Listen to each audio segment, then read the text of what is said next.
Madame, monsieur, bonjour. Je me présente, Yaropoli Clément. J'ai été appelé au sein de la maison NSI en tant que chef Sales Marketing Officer.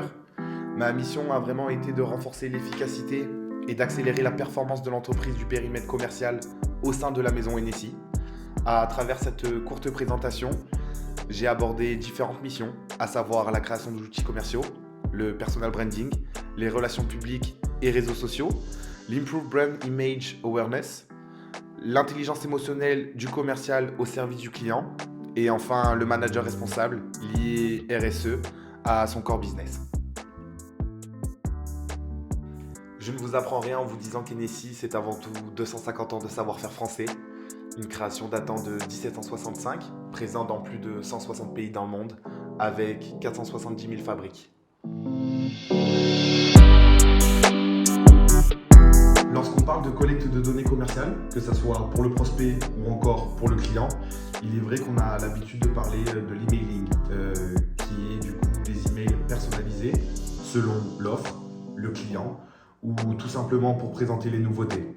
On a également ce qu'on appelle le CEA, qui est le Search Engine Advertising, qui l'objectif c'est vraiment de développer via les réseaux sociaux la publicité en ligne à travers Google et notamment le groupe Meta qui regroupe Facebook, Instagram ainsi que WhatsApp. Nous avons dans un second temps ce qu'on appelle le CEO qui représente le Search Engine Optimization et qui regroupe notamment le référencement. De nos jours en 2022, le référencement est plus qu'important pour une entreprise, on ne peut pas s'en passer. Le but c'est vraiment d'avoir sur le site internet des mots bien spécifiques. Lorsqu'on parle de cognac, on doit trouver NSI. Nous avons également ce qu'on appelle le social media marketing, qui est notamment le fait de communiquer sur les différents réseaux sociaux tels que TikTok, Instagram. Le but c'est vraiment de conquérir de nouveaux marchés et notamment de fidéliser également les clients déjà existants. Générer des contacts commerciaux, on a la participation à des salons internationaux professionnels comme le Whisky Live pour ouvrir de nouveaux débouchés de développement pour l'entreprise. Nous avons également des social media marketing comme LinkedIn, qui est le numéro 1 et qui permettra du coup de communiquer facilement avec des employés du même secteur d'activité. Pour optimiser du coup ce plan d'action, on a des forces de vente directes, à savoir recruter de nouveaux commerciaux, des formations de négociation, prospection par téléphone ou encore l'amélioration de la connaissance de l'offre. En termes de distribution, il est possible de mettre en place de nouveaux réseaux de distributeurs, la création de plaquettes ou encore d'argumentaires, ainsi que former des grossistes ou faire des visites en binôme. On a différents CRM, ce qu'on appelle, notamment le plus connu de tous à l'heure actuelle, il me semble que c'est Salesforce. On va avoir comme ça des plateformes qui vont être plus ou moins importantes. C'est le cas de Slack, qui est vraiment une mise en relation des salariés selon les pôles, selon les différents projets, qui va permettre d'avoir une communication beaucoup plus saine et beaucoup plus transparente au sein de l'entreprise. Il est important de ne pas diversifier trop la marque. Le but c'est vraiment de rester focalisé sur une gamme de produits pour avoir une histoire à raconter, mais également créer une image de spécialiste de cognac. NSI se doit de trouver un mentor. Il est préférable qu'elle ne vienne pas du même domaine. Prendre par exemple un horloger de luxe. On doit trouver des partenaires haut de gamme offline, comme des garages de voitures de luxe. On peut imaginer une bouteille offerte à l'achat d'un véhicule acheté, des magazines, un traiteur, un hôtel ou encore un wedding planner, ce qui lui permettra de diversifier son personal branding. En termes de online, le premier point sera d'optimiser et mettre à jour des réseaux sociaux ainsi que le site internet, avoir une communication qui diffère de la concurrence avec de l'humour, des émotions ou encore qui fasse rêver, chose que fait très bien Burger King contre McDo par exemple. Le personal branding apparaît ici comme un catalyseur de compétitivité. En effet, ces stratégies consistent à tirer profit de la technologie comme les réseaux sociaux. Le personal branding de l'équipe commerciale de NSI s'annonce prometteur.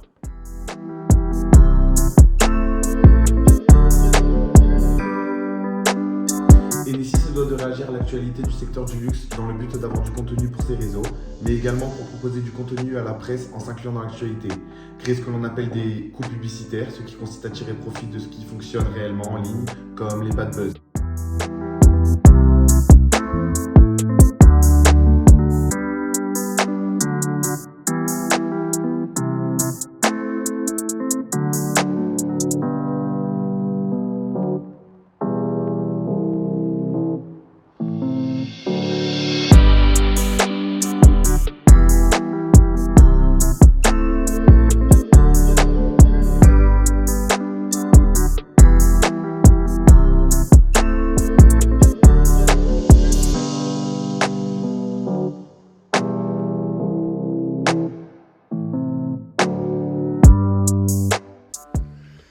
Distribution d'un verre en cristal Hennessy chez les partenaires, création de bars éphémères Hennessy, bateaux, bus, camions ou encore des lieux insolites, création de NFT de bouteilles Hennessy pour vivre avec son temps, contrat d'alternance ou créer sa propre formation pour offrir aux étudiants d'œnologie une formation adéquate, donner une meilleure image en faisant de la prévention sur les risques de l'alcool.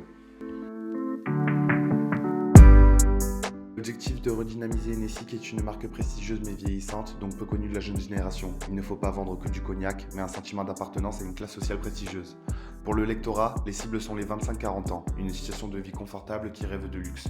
Le contenu se doit d'être varié, approprié au luxe et aux autres domaines que l'on a cités précédemment. Pour le support, l'objectif est de mixer le online avec les réseaux sociaux et les stratégies publicitaires en ligne, ainsi que le offline avec les divers partenariats envisagés, ce qui permet de faire découvrir la marque et fidéliser les clients existants. Pour s'organiser, le but est de rassembler des équipes commerciales et marketing pour mettre en place des actions communes. Enfin, les moyens d'Hennessy sont importants en termes de budget, on estime à plusieurs millions d'euros. Pour ce qui est du physique, sur chaque étiquette de bouteille, on retrouve une couleur or, le logo Hennessy qui est le nom de la marque, couronne de fleurs synonyme de noblesse, prestige et exclusivité. 1765 est la création de la marque, cognac et une forme de bouteille atypique. Pour ce qui est des relations, Hennessy est une marque qui se veut chic et prestigieuse. Elle va attirer des consommateurs de la même gamme. La marque n'est pas proche de ses consommateurs, puisqu'il n'y a pas de service après-vente ou que très peu, mais elle essaie de fidéliser une clientèle en proposant des journées portes ouvertes dans son château. Elle a des avis très satisfaisants sur Google. Hennessy possède 109 avis, un compte Instagram certifié avec plus de 740 000 abonnés. Néanmoins, le taux d'engagement reste très faible puisqu'on a moins de 10 000 likes par publication. Le monde du luxe est un univers spécifique car la marque comme Hennessy n'ont pas besoin de communiquer pour vendre un produit. Pied du reflet, Hennessy s'appuie sur la qualité et l'excellence de ses produits, le savoir-faire français. Les consommateurs le voient comme un alcool à avoir dans son bar. Le logo fait référence à une vieille entreprise française, mais le Made in France est à la mode. La personnalité de la marque est raffinée, sérieuse et vieillissante, avec ses choix de couleurs. Pour ce qui est des personnalités de la marque, les clients perçoivent la marque comme celle-ci souhaite être perçue. La marque œuvre pour vivre avec son temps, elle souhaite garder une image d'excellence. La culture de la marque, c'est un savoir-faire de cognac fait à Cognac par Jas Hennessy & Co. La société a été fondée en 1765 avec un savoir-faire français sur plus de 8 générations. D'ailleurs, leur slogan étant « Hennessy, le plus grand stock de vieille eau de vie du monde ». Pour ce qui est de la mentalisation, le client appartient à une classe de prestige. Hennessy symbolise la masculinité, le désir potentiel de ressembler à un homme viril. Le client se veut chic et sûr de soi.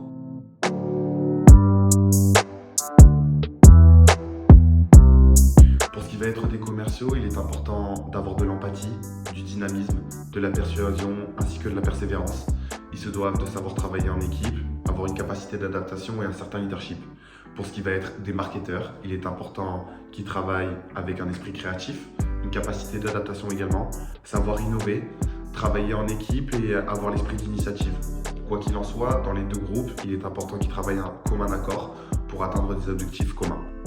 Pour optimiser la relation client, il est important de ne pas se laisser déstabiliser. On rencontre toujours des clients difficiles, ça peut arriver, il ne faut pas faire attention au stress. Il faut pouvoir se calmer, savoir tempérer, ne pas réagir trop rapidement, avoir un peu plus de réflexion. Il est important d'observer son prospect, de pouvoir le regarder sans pouvoir le juger, de détecter ses différentes frustrations sans rebondir.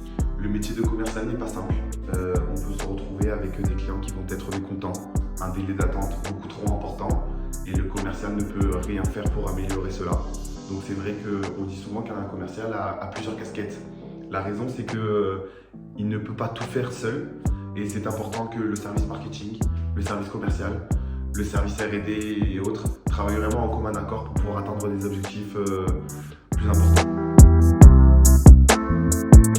Pour ce qui est du manager responsable, lier RSE à son core business, c'est loin d'être une question facile pour Hennessy. La raison, c'est qu'ils sont déjà plus qu'en avance dans ce domaine-là, sachant que ça reste une entreprise plus qu'importante. Aujourd'hui, on a une égalité salariale entre hommes et femmes chez Hennessy, une véritable équité entre les deux, un développement durable plus qu'important. On se rend compte qu'aujourd'hui, Hennessy replante des arbres pour mettre en avant la planète. Ils mettent en avant leur terroir, une économie circulaire, une consommation responsable, une responsabilité sociale, une véritable sécurité alimentaire et leur démarche est véritablement transparente. Malgré tout ça, on peut effectivement penser à songer à mettre quelqu'un en place, une personne qui va s'occuper uniquement de cette partie RSE. On peut imaginer qu'elle va favoriser l'ISO 26000 par exemple. On peut également envisager l'obtention du label B Corp, ce qui passe par l'économie sociétale et également environnementale. Quand on parle de sociétal, c'est notamment le bien-être de ses salariés. Pour conclure, je pense qu'on peut dire qu'aujourd'hui, Hennessy est une marque qui a un véritable avenir, qui a déjà déjà de très gros points forts, grands points clés, mais qui reste encore un véritable parcours dans le fait de pouvoir s'adapter également à la génération en 2022 pour trouver de nouveaux prospects, de nouveaux clients. Et elle a encore, selon moi, un grand avenir devant elle.